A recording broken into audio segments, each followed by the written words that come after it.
kule, alafu mlangoni mwa mbinguni niingie na wewe. Hiyo ni siku ya giza ya mtu ilipofungwa macho yake. Hakuweza kuona tena aliyokuwa amezoea kuyaona, lakini yale aliyokutana nayo ndio alimfanya akaimba haya. Alisema huo beti wa mwisho kwa sababu beti wa mwanzo ulizungumzia, yani beti za nyuma zilizungumzia masumbufu ya ulimwengu. Akasema sitamani na sitaki kukaa hapa. Kwa nini aliona hatamani? Siku yake ya giza iliwadia kwake siku fulani. Ndio wimbo huo tenzi hiyo 116 ikaumbika ndani yake. Sio kwamba aliimba tu, iliumbika ndani yake. Alipokutana na hiyo siku ya giza, mwisho akaona hapana, kama giza la duniani ni hii, ya giza la mauti litakuwaje? Na kusihi Bwana wangu niongoze katika safari yangu. Hata nikikutana na giza lingine huku duniani, nishike mkono, uniongoze hadi utakaponifikisha kwenye mlango wa kuingia mbinguni. Haya ni maombi yalikuwa yanaombwa, sio nyimbo ilikuwa inaimbwa. Ni maombi yalitoka kwa njia ya wimbo, lakini kuna mtu alikuwa anaugua ndani yake. Alipokutana na hali ambayo ni mbaya, akasema kudeshi duniani huku shetani anasumbua sana watu. Kuna mambo mengi mabaya. Hata ninapotamani kuiona nuru, nakutana na giza, kwa sababu ni siku ya giza sasa. Hata wakati nilitamani kuona kitu kizuri kwenye maisha yangu, nilitamani kupata kazi, lakini sikuiona kazi kwa sababu ilikuwa ni siku yangu ya giza. Nilitamani kuolewa, lakini sikumuona wa kunioa, ilikuwa ni siku yangu ya giza. Nilitamani kuoa, sikuona wa kumuoa, ilikuwa siku yangu ya giza. Kwa kumkosa wa kumuoa nikaharibikiwa. Mwingine akaenda akazaa nje, akaingia giza likamchota, maana wakati alipoingia kwenye hilo giza, nani alikuwa pembeni yake? Nani alikuwa anamuongoza? Aliyemuongoza ndio alimpeleka akabeba mimba kwenye zinaa, ndio alimuongoza kwenye safari yake. Na alipomuongoza kwenye safari hiyo, ina maana kwamba kama siku ya giza itakuja kutane na mauti, basi neema ya Mungu itoshe. Maana atakayemshika mkono ni nani na ampeleke wapi? Haya ni mambo ya kutafakari, kama alivyotafakari aliyeimba tenzi hiyo. Kila tenzi tunayoimba inabeba maana. Hii 116 ilibeba maana kubwa sana. Lakini mwisho akasema siwezi, kwa sababu siwezi. Nimejaribu kukabiliana na hayo ambayo yaliyoko duniani. Nimejaribu, lakini nimeona siwezi. Njoo unishike mkono. Akamuita Bwana amshike mkono, atembee naye. Alipopita kwenye maji mengi, Bwana amshike mkono avuke asigarikike. Alipopita kwenye moto, kila kitu kilipoonekana kwamba akifai, kila kitu kilikuwa kibaya. Wanadamu waligeuka wakawa wabaya kwake. Pesa ikawa mbaya kwake, ikamwambia sikutaki. Kazi kageuka ikawa mbaya kwake, ikamwambia sikutaki. Kwa hiyo hata ukinitafuta vipi, siji na sikutaki. Kila kitu kikageuka. Furaha ikageuka, ikasema sikutaki. Uchungu akachukua nafasi yake, maumivu yakachukua nafasi yake, na mengineo mengi yanayoweza kuchukua kwenye maisha ya mtu. Lakini nini unachoweza kukumbuka wakati huu? Kitu gani unaweza kukumbuka wewe hata useme huyu alikumbuka kwamba bado kuna tumaini, bado liko tumaini. Sasa nikimbilie hilo tumaini, nikajishike hapo na nikang'ang'anie hapo, maana hapo ndipo patabeba usalama wangu hapa duniani. Kwamba hata kama kazi imesema hainitaki, nikijishikamanisha na yeye anatosha kwangu. Kama kila mtu duniani amesema hatukutaki, nikishikamana na yeye anatosha, maana yeye atanipeleka kwenye uzima wa milele. Nahitaji nini zaidi kama sio yeye? Bwana Yesu asifiwe. Ndio akamwambia uwe sehemu yangu mimi. Huyo ni mtu anayetoa moyo wake. Uwe sehemu yangu na uwe rafiki yangu. Why? Alikuwa na marafiki, lakini marafiki walimwacha. Na hakujua awe na nani tena. Akajua yuko mmoja aliyebakia, ndio tumaini langu. Ndio akasema uwe rafiki yangu. Uwe rafiki wangu. Kwa sababu wewe ni rafiki ambaye hauna hila wala unafiki. Ukiamua kutembea na mtu, unatembea kweli. Unaacha makao yako, unakaa kwenye makao yake. Unahamia kwake, unakaa naye.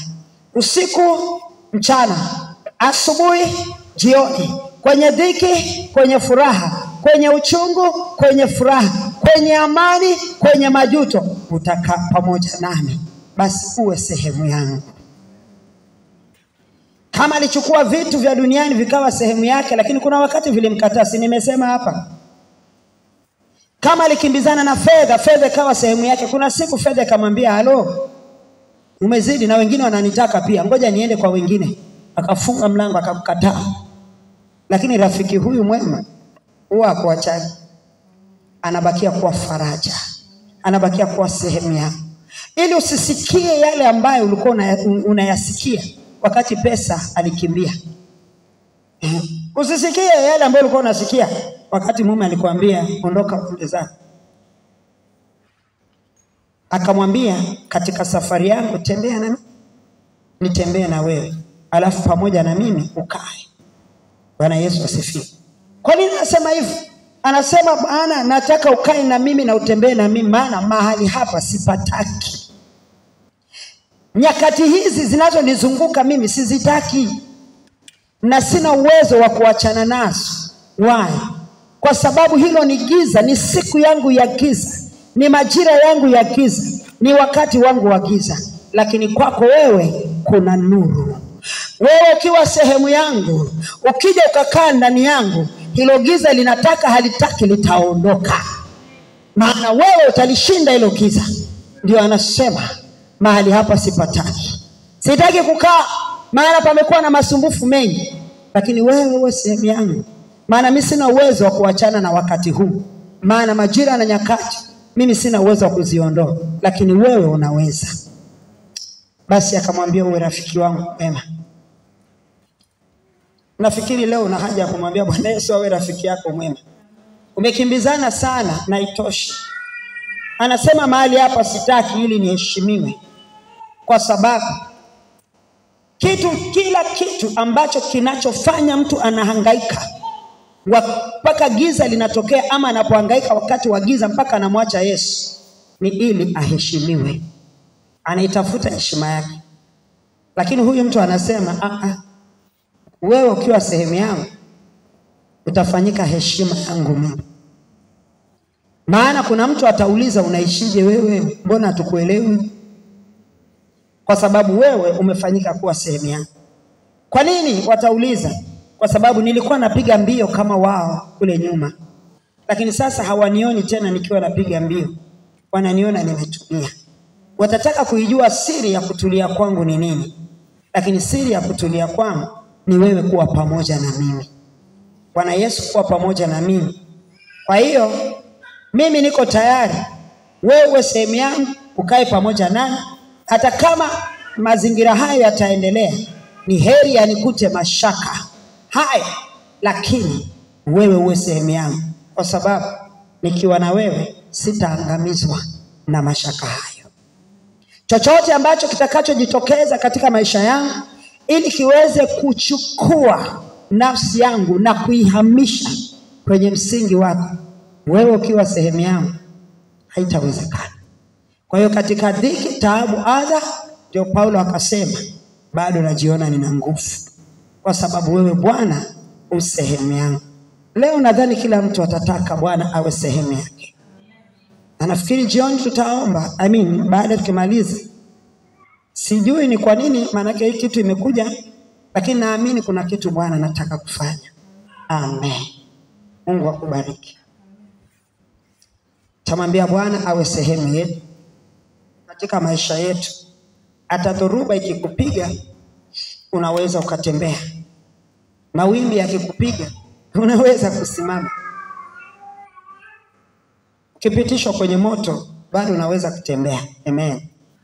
Basi tutaendelea na somo mahali tuliacha. Tulikuwa tunaangalia ili kundi la namba 4, namna ya kukaa ama wanaokaa katika yale mafuriko ya maji, kwa maana wanaofunikwa na ule utukufu na nguvu zile za Roho Mtakatifu, ama wanaokaa na Roho Mtakatifu katika mafuriko yale ya maji yake ni watu wa aina gani? Tulimaliza namba 4 ambayo tulisema wanathamini badiliko. No, hiyo ndio tunaanza leo. Tulifika namba 3 tukasema hao wamegongwa mihuri wa jina lake Yesu. Tukasema hawa hawalitaji jina la Yesu kwa sababu wanataka vitu. Tunaona mtu anaomba kwa nguvu zake zote, lakini kwa sababu anataka blue band ya shilingi 2500 na mkate wa shilingi 1000. Atapigana na ukuta. Atatoa sauti mpaka stendi kwa Matias watasikia. Kitu gani anatafuta? 3500. Ambaye itakuja kuingia kwenye tumbo, alafu ikifika kesho hakipo tena.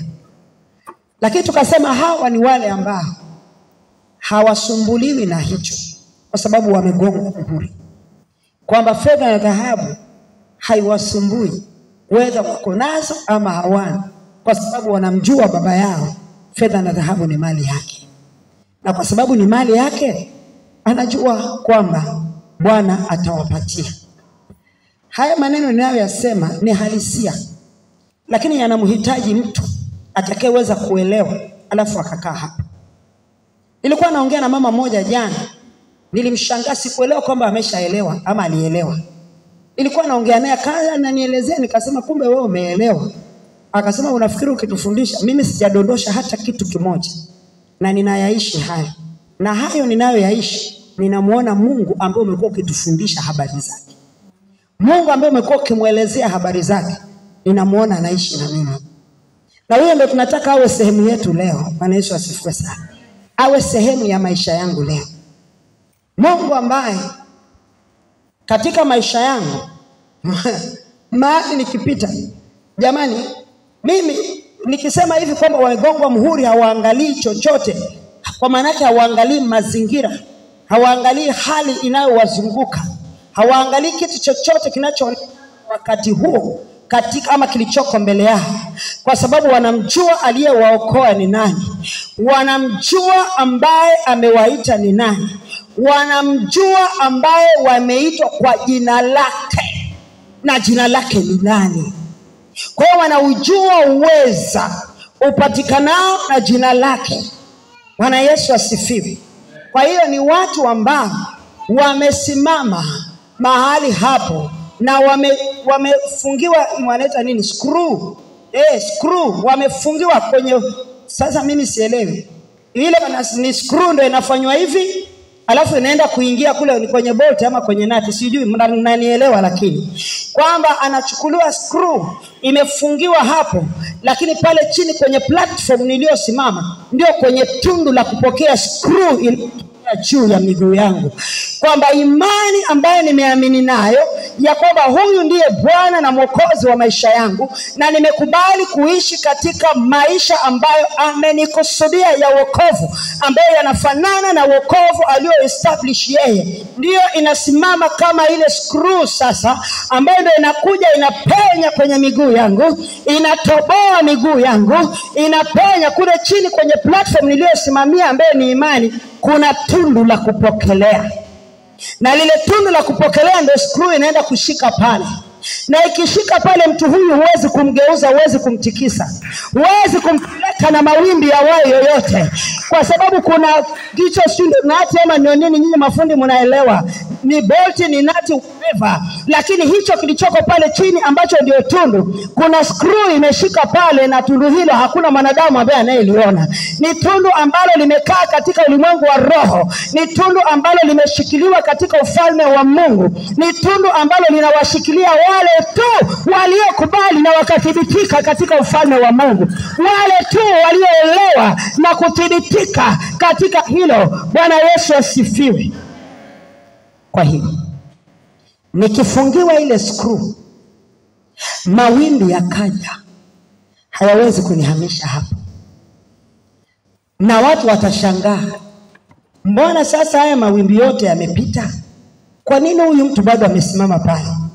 Kwa sababu iko siri ambaye ameitambua, na akaenda kasimama hapo, akaruhusu sasa ile screw alichoamini akafungiwa pale chini. Kwa hiyo watu watamuona, wengine wakipelekwa na mawimbi, lakini akiwa amesimama. Nataka leo tutakapomwambia Bwana awe sehemu yetu, hakikisha leo screw yako ifanye kazi. Kama ulikuwa umeweka pembeni hujui kazi yake ni nini, wacha siku hii ya leo Bwana atujulishe kazi yake ni nini, alafu ifanye kazi yake, kwamba ukaungamanishwe hapo, ili chochote ambacho kitakachosimama mbele yako kitakuona umesimama, kitatazama sura yako. Haitajalisha sura yako itaonyesha huzuni, haitajalisha sura yako itaonyesha maumivu. Kinachojalisha ni kwamba je, mawimbi hayo yanaweza kukusogeza? Kama hayawezi kukusogeza, utabakia kuwa mshindi mahali uliposimama. Bwana Yesu asifiwe sana. Kwa hiyo tunaona hao waliowekewa ushikiliwa na bolt wamegongwa muhuri na wanatambulika kwenye ulimwengu wa roho. Sio kwamba wanatambulika kwa sababu wanaomba sana. Hapana. Wanatambulika kwenye ulimwengu wa rohoni kwa sababu zile zana za kiutendaji katika ulimwengu wa rohoni wamezichukua wakazifanyia kazi. Walipozichukua na kuzifanyia kazi, ndio zikaingiliana na ile kuamini kwake na kutendea kazi kwake, ndio akaunganishwa. Kwa hiyo mtu huyu anakuwa yuko salama. Tuangalia hawa kundi hili kwa sura hiyo. Wiki iliyopita tukamaliza hapo. Tulivyomaliza sasa tunaingia katika kipengele cha 4. Anasema watu hawa ama kundi hili ni wale ambao wanathamini mabadiliko halisi. Wanathamini mabadiliko ama badiliko halisi kwenye maisha yao.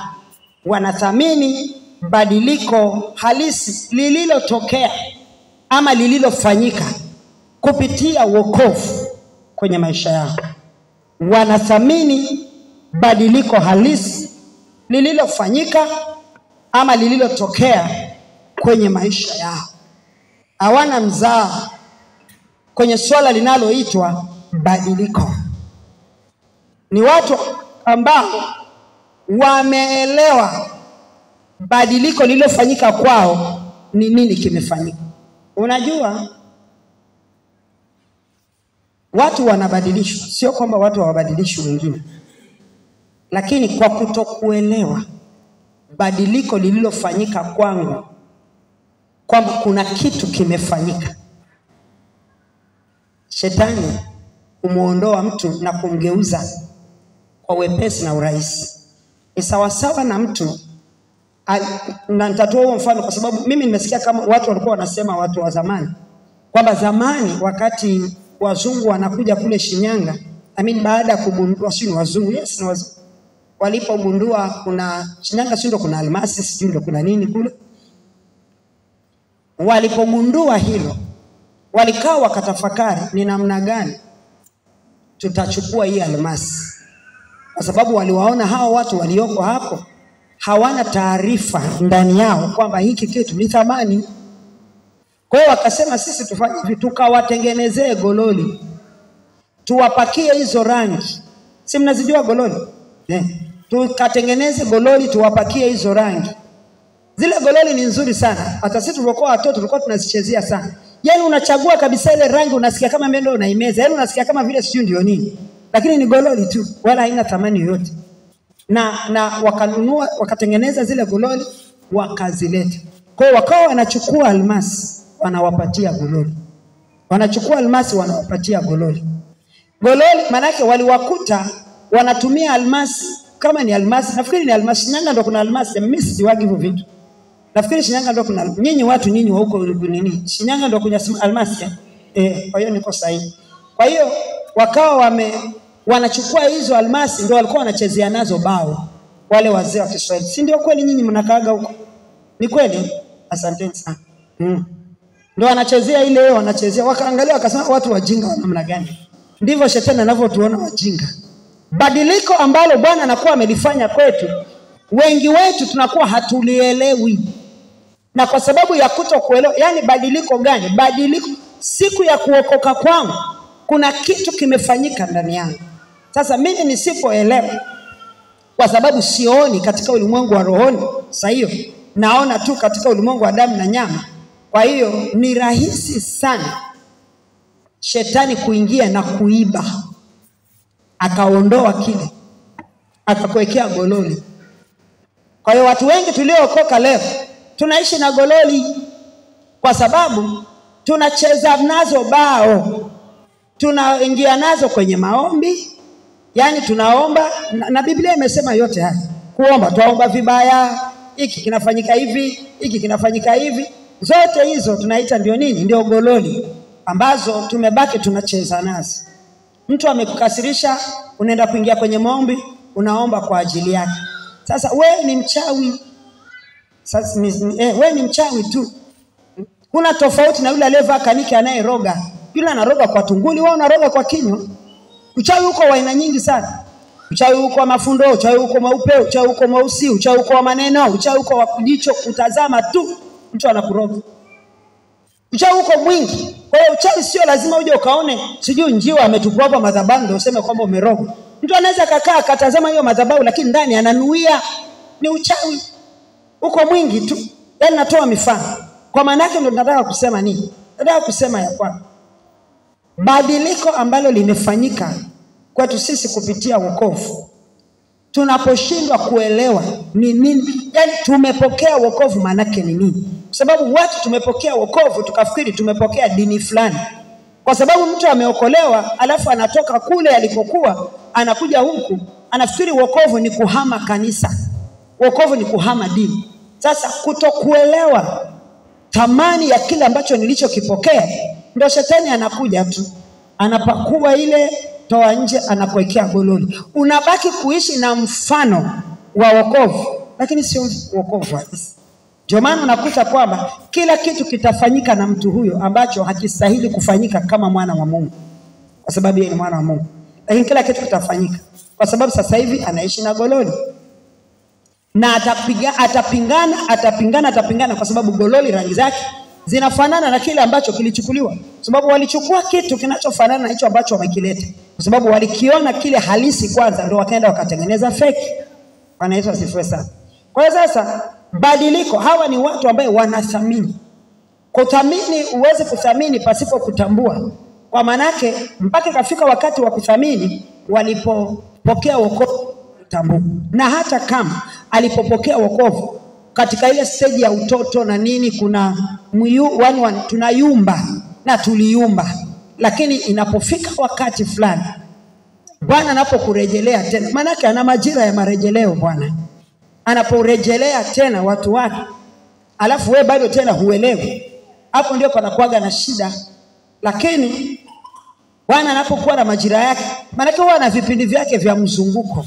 Mzunguko unaenda unarudi unafika hapo tena, unaenda unafika hapo tena, mpaka mzunguko wa mwisho ukifika, kama wewe haujaguswa, haujapitiwa, mpaka ukabadilishwa tena, basi jehanamu ni ya kwako. Kwa sababu usifikiri kwamba waliokwenda jehanamu Bwana hakusema, alikuwa na mzunguko, na ule mzunguko ulimfikia kila mtu, ili mtu asiwe na cha kujitetea. Huwezi kuwa na cha kujitetea kwa sababu yeye alifanya mzunguko. Na hata tutaona. Mungu atujalie kufika. Mimi nikisemaje hivi natamani hata iwe kesho. Tutakutana na vitu ambavyo tunabaki mdomo wazi. Sasa tulipokuwa duniani tulitembea na mtazamo mwingine, lakini alafu hatukuthamini badiliko halisi kwenye maisha yetu. Badiliko litokanalo na mguso wake Yesu na sio kutamka tu. Badiliko linalotokana na mguso ambao sasa ndio mguso wa rohoni, kwamba mpaka nije nithamini, ina maana lazima niwe sasa nimetambua ulimwengu wa roho ambao niliokolewa, nilioingizwa ndani yake. Kama sijautambua siwezi. Kaini alikuwa kwenye ulimwengu wa roho wa giza kwa sababu yeye mbegu ilikuwa ni ya shetani. Mungu anasema naye kabisa, anamwambia wewe, mbona hivi? Mbona umekunjamana? Mbona uko hivi? Kwani ukitenda mema hautapata kibali? Unajua ilikuwa ni swali very simple. Na hilo swali usifikiri liliulizwa Kaini. Mpaka leo swali hilo limebeba uhai kwetu sisi wanadamu ambaye hawajaokoka na sisi ambaye tumeokoka. Kila unapokwenda kufanya baya, kila unapojihusisha na baya, hiyo sauti iko hai. Kwani ukitenda mema hautapata kibali? Kaini alisikia hiyo sauti vizuri sana, lakini hakufa. Tena ndo akaenda akachochea kabisa gia kwa speed, anamwambia nigeka twende uwanjani. Nikakamilisha haraka, msimcheleweshe hapa na maneno yasiyoeleweka. So vitu kama hivi, hawa kundi hili ambao tunasema ndio maji yale ya Roho Mtakatifu yanakuwa yamefurika juu yao, ni watu ambao wanaheshimu badiliko. Ni watu ambao wana maamuzi yao, na maamuzi yao huwezi kuwatoa labda kama yametoka kwa Bwana, lakini maamuzi, yani wanaradhi ulimwengu mzima ukae kinyume nao, watu wote wakae kinyume nao, lakini hawako tayari kuacha msimamo huo ambao wameufahamu. Na kwa sababu hiyo kinacholindwa pale ni nini? Yale maji. Ndio walipokuwa wako hapa wakawa wanatengeneza mazingira hayo kwao, ndio waliweza kupanda, yani maji yaliweza kupanda mpaka yalipowafunika, kwa kuthamini badiliko halisi kwenye maisha yao, ama maisha yatokanayo maisha yao ya wokovu, ama maisha hayo ya badiliko yatokanayo na wokovu waliopokea, ndio yanayotunza yale maji yabakie kuwepo. Kama uweze kuthamini, jamani, tutakuwa watu wa bla bla. Leo tutakuwa rangi nyeupe, kesho tutakuwa rangi blue, kesho kutwa tutakuwa orange, rangi ya cream. Maana kushatoka kwenye nyeupe, madoa yashaingia, yashachafua nguo, tena sio nyeupe tena, imekuwa cream, imekuwa beige, mpaka imekuja kuanza kuwa rangi brown, mwisho haifai tena. Rangi inafanana na udongo sasa, rangi brown. Maana yake ni umerudi duniani 100%. Kwa kile ambacho kilikuwa kimebeba mng'ao hakipo tena. Lakini sasa ukionekana wewe tokea rohoni mpaka mwilini wafanana mwilini. Hiyo ndio maana yake. Rangi brown, rangi ya udongo, rangi ya ugoro. Maana yake ndani ni kuchafu, ni kubaya, kwa sababu ya kuto kuthamini badiliko ambalo limefanyika kwao. Matokeo yake naishi kwenye uchafuzi wa nafsi yangu, roho yangu na mwili wangu. Hao ni hao. Tunasema kwenye Wakolosai sura ya 1,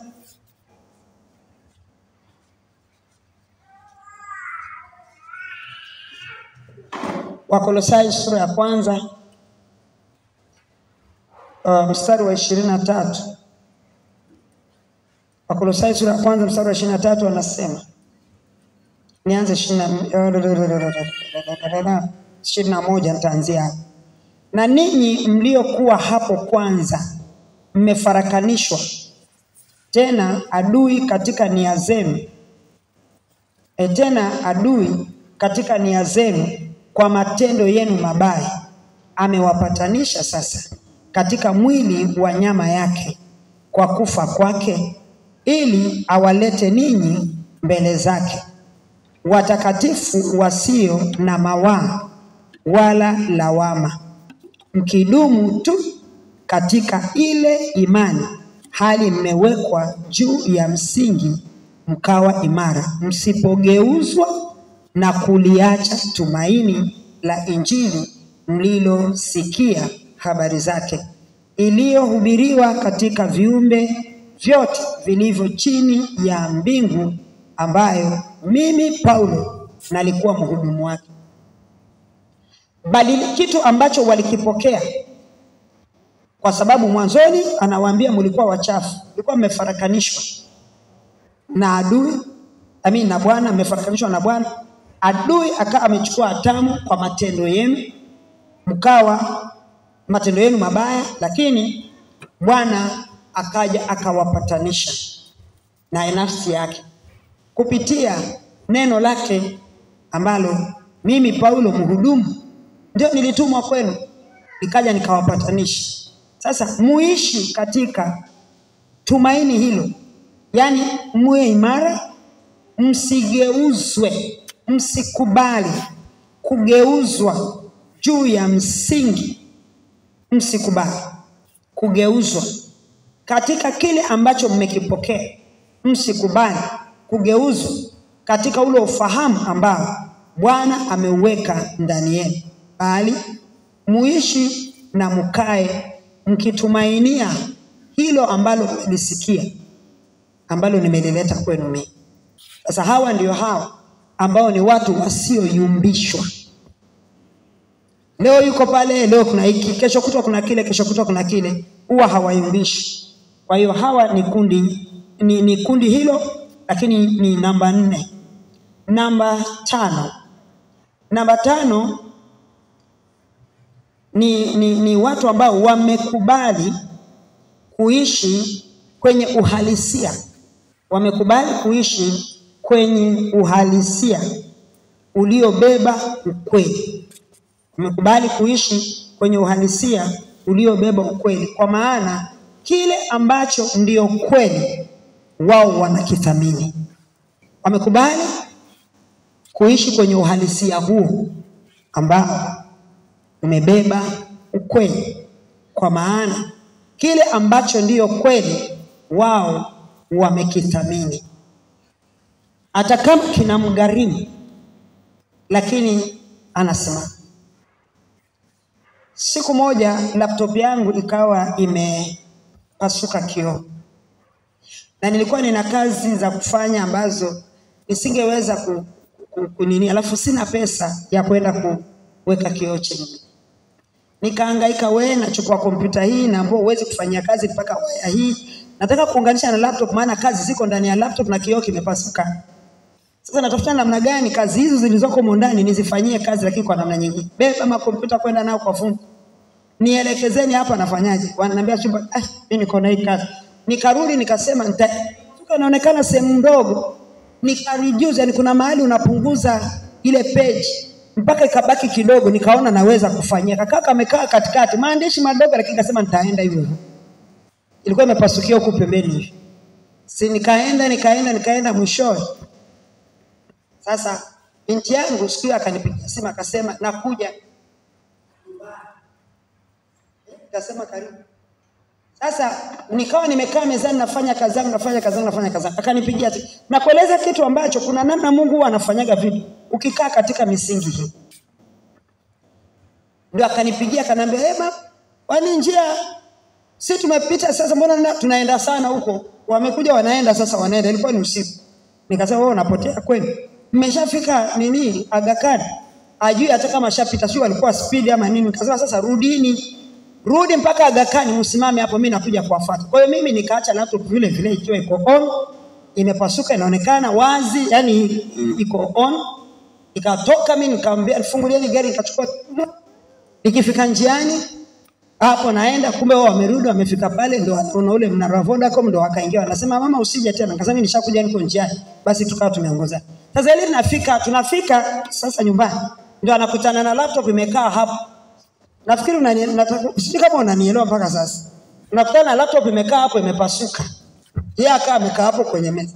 Akasema mama laptop yangu imepasuka.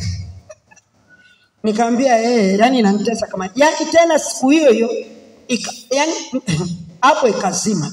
Sio kama imezima, ikaacha na page yangu ikafutika, ikabaki inaonekana tu kama ile nini blackboard tunayotumiaga hapa ya darasa, ikabaki nyeupe tu. Nikasema ni kitu gani hiki? Nikawasha tena, inawaka kidogo haiwaki. Ikawa spana mkononi saa hiyo. Nimekaa nao hivi mpaka nazima, nafanya hivi inawaka. Nafanya kidogo imezima, nafanya hivi inawaka. Akaniangalia.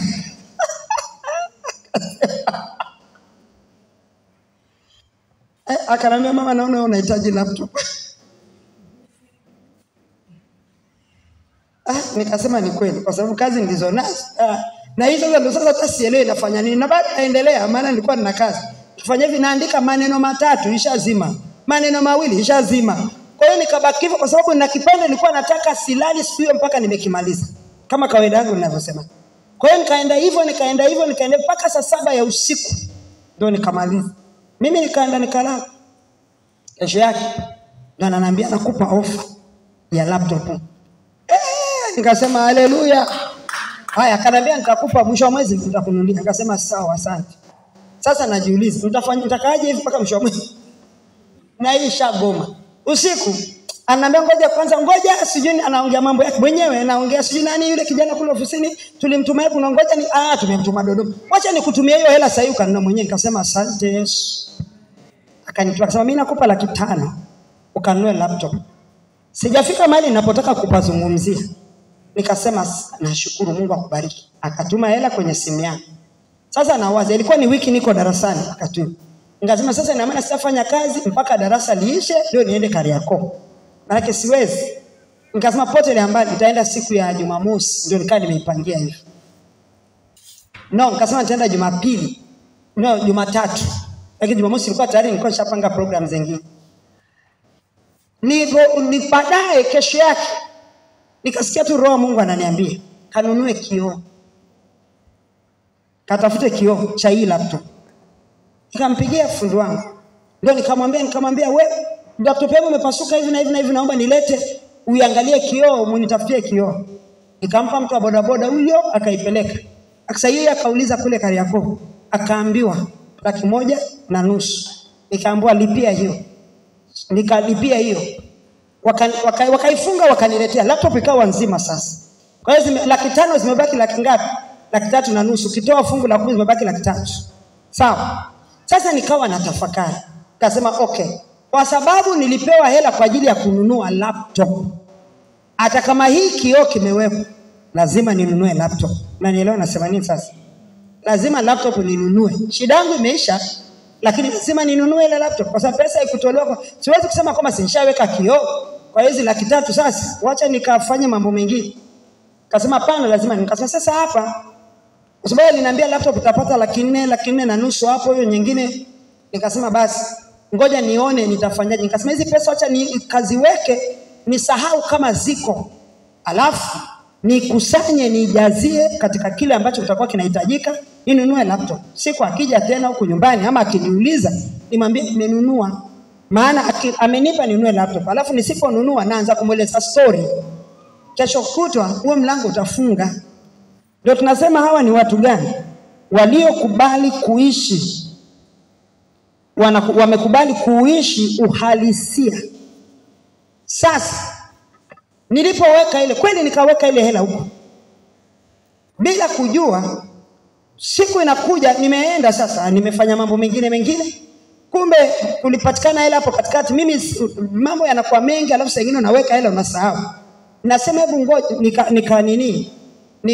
nikaona laptop kwenye huku nimeingia. Mimi sio mwingiaji huko, sio Instagram wala wapi. Huwa nikiingia na kunakuwa na kusudi. Na nasikia tu ingia Instagram. Sasa Instagram nakutafuta nini? Kuingia tu kitu kinajitokeza. Mtu kakaa hapo na laptop kampuni wanatangaza laptop. Nikaisikiliza kwa vile vigezo ambavyo walivitangaza pale. Nikasema hii mbona itanifaa mimi kwa kazi zangu. Sasa kwa pesa aliyoizungumza nikaangalia pale nikaona 3,000. Wanataka kusema wamepunguza bei, wako kwenye offer. Kutoka kwenye ile bei halisi mpaka 3,70,000. Nikasema 3,70,000. Mimi si ndo nina 3,000 hapa. Si 70,000 mimi najazia. Sasa nimeua ndege wawili kwa jiwe. Kwa hiyo Mungu alikuwa amekusudia akijua anakwenda kunipa laptop lakini kwa bei chini.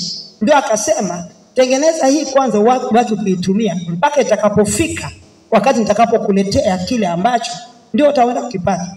Wewe laptop hiyo kama imepatikana, kuna mtu anasema nini? Lakini kwa nini ilipatikana? Ilipatikana kwa sababu nilidhamiria ndani yangu kufanya kile ambacho pesa hiyo ilitolewa kwa ajili hiyo. Kwamba sio kwamba kwa sababu nishaweka kioo. Ndio maana nikaeleza hiyo historia. Kwa sababu nishaweka kioo, shida yangu silikuwa ni laptop. Na laptop nishaipata, kioo kipo, kazi mimi naendelea na kazi na muda unaenda.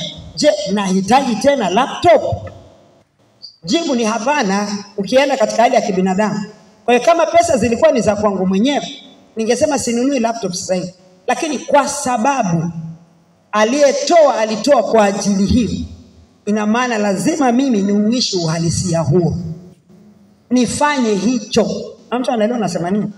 Nifanye hicho ambacho kwa kusudi hilo ndio Mungu alimtuma atoe pesa.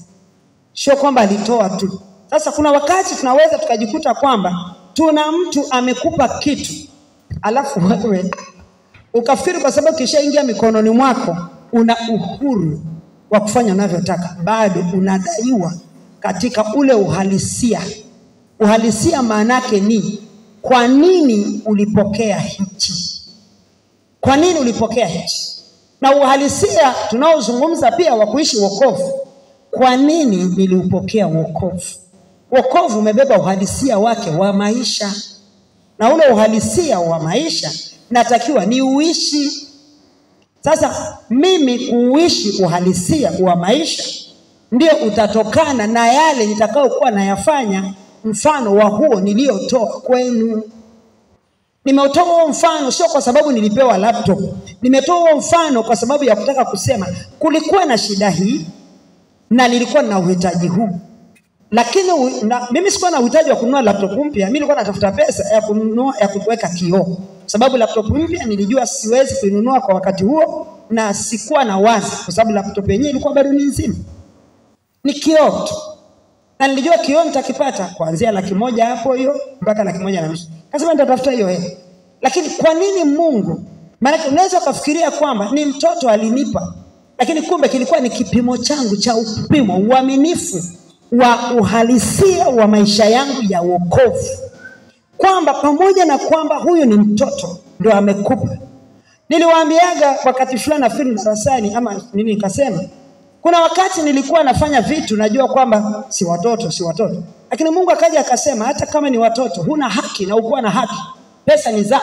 Nakuta wakati mwingine mtoto anatuma hela sijui nifanyie, wana mambo yao wenyewe. Na mama naomba niendee mali fulani, kanilipia hela hivi na hivi na hivi. Hajaniambia hela ikibaki chukua. Ama ananiambia nenda hela nauli hiyo na hivi na hivi na hivi. Sasa kinachobaki nauli nimeshaenda, nimeshapeleka hizo pesa, ama nimeshachukua nilichotakiwa, nimerudi, kumebaki 30,000. Nani natoa mathalan hiyo 30 ndio kipimo changu sasa. Je, nitamjulisha aliyenipa ile hela?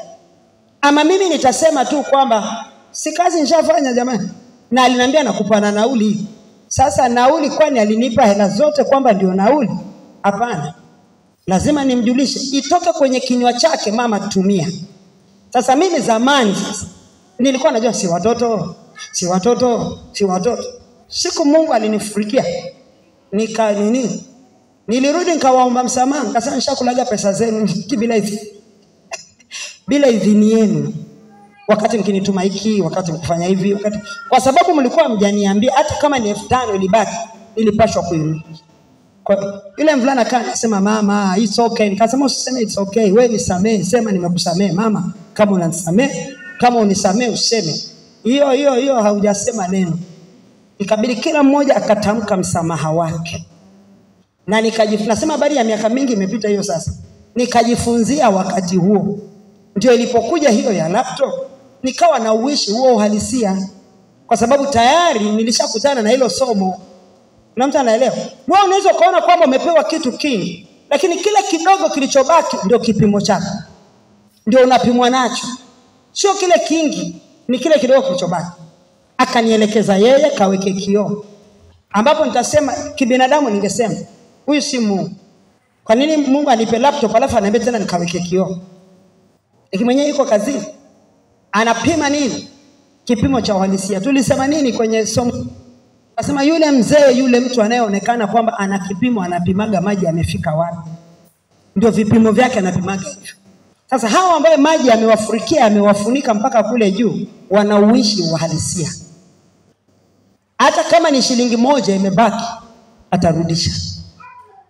Labda ipotee. Na kama itapotea, atakwambia, jamani niliweka kwenye pochi wala sioni. nitakulipa. Ama kama ni vipi atakwambia jamani nitakulipa. Ama nilitumia kwa bahati mbaya, mimi nilisahau, nikafikiri hela ni za kwangu, nikatumia, naomba nisamee. Hilo lazima uliseme. Alafu nitakurudishia. Sasa yeye ndo atoe kauli yake, aseme achana na hiyo, nimeshakusamea. Then uko huru, umefunguliwa.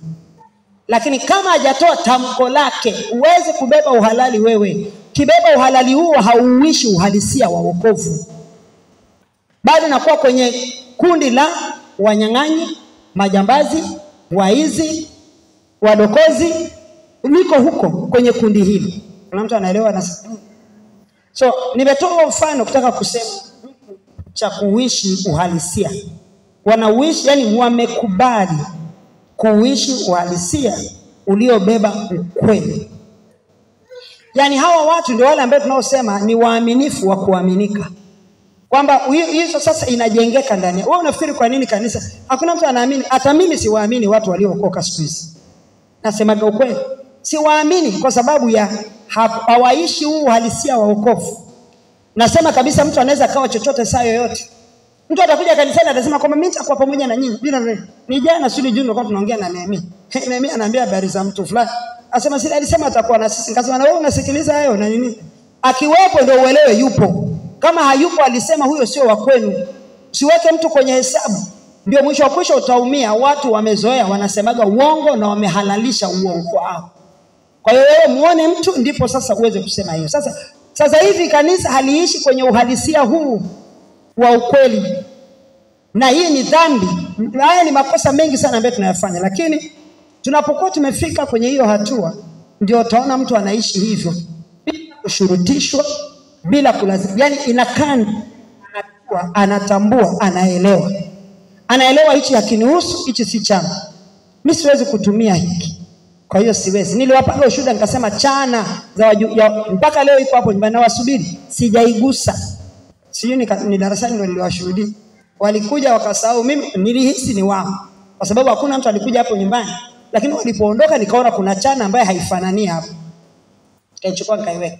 Mara chana yangu sioni kwa. Nikawaza nikasema acha nichukue ni chana. Yaani ile nashika tu. Nasikia sio ya kwako. Kairudisha. Imekaa ina miezi kadhaa. Imekaa hapo mahali nawekaga sio mafuta na nini. Sijaigusa. Niliitoa nikaipiga picha, nikamtumia baba. Sasa wasichana wenyewe wako bodi mpaka watoke huko shuleni warudi. Kamwambia waulize watoto wao kama ichana ni ya kwao. Kama sio ya kwao mtakuja kuiona kwenye sadaka. Kuna mtu anaelewa anasema nini? Kwamba nitaipeleka kanisani sasa iende kasaidie watu wengine. Yaani inakuwa sio mali yangu, nimeipeleka kwa Mungu. Lakini sio mimi kuitumia. Yesu kama naeleweka. Ikipengele muhimu sana ambacho ndani ya kanisa kimekosekana. Watu tunajidanganya, lakini kuishi uhalisia uliobeba ukweli ni muhimu na ni lazima. Hata kama ni nani, hata kama ni nini. Jamani, hata kama ni nani, hata kama ni nini. Ni mume na mke, mko mwili mmoja. Lakini bado kuwa mwili mmoja manake kiungo hicho kinatakiwa kifahamu. Sio kwamba utafanya tu. Ndio maana katika wewe kama mwili, ugonga kidole chako mpaka kwenye utosi wa kichwa utaelewa kwamba kidole ule uchungu ulioko kwenye kidole hautausikilia kwenye kidole, utausikilia mahali kwingine. Kwa sababu ni system inafanya kazi. Kwa hiyo kama hata nimetoa mfano kutaka kusema kwamba ni mume na mke, nimetoa watoto na mimi, kuna ndugu, kuna nini, lakini ni mume na mke. Usiseme kwamba si nimechukua. No, niliwaambia nimetulirudisha pesa. Mtu alitoa mchanga, lakini kuja kugundua tu kwamba pesa hiyo haikutoka kwa idhini ya mume wake, tulirudisha. Uone mlango wa shetani mkubwa sana. Na milango mingi ya shetani inapatikana kwa sababu ya sisi kutokuishi uhalisia wa ukweli. Milango inakuwa iko wazi, alafu tunamtafuta mchawi. Kumbe sisi wenyewe ndio ambao tumetengeneza mazingira haya. Kwa hiyo wamekubali kujikabidhi na kujiachilia kwake bila tashwishi yoyote. Yani bila tashwishi yoyote. Wanayafurahia maisha haya. Yani kuishi kwenye ukweli huo kwa wanaona ni burudani. Kama jinsi mtu anapokunywa soda anasikia furaha. Kwa hiyo anapoona ametenda hiyo kweli, ameifanya kwa namna hiyo, anasikia furaha kwa sababu ni sehemu ya maisha yake. Bwana Yesu asifiwe sana. Sasa tunatakiwa tuwe hivyo kwa sababu kundi hili la namba 4 ndivyo wanavyokuaga na ndio maisha. Sasa tunataka tuweze kuyaishi haya. Sasa neema Mungu itoshe. Maana tutafika hapo kweli kwenye maombi, Mungu atatusaidia. Tunaweza tukafika. Kwa hiyo kundi hilo wanakuwa ndio hao. Lakini pia ni watu ambao wanaishi nuruni, ndio nitamaliza kwenye hii.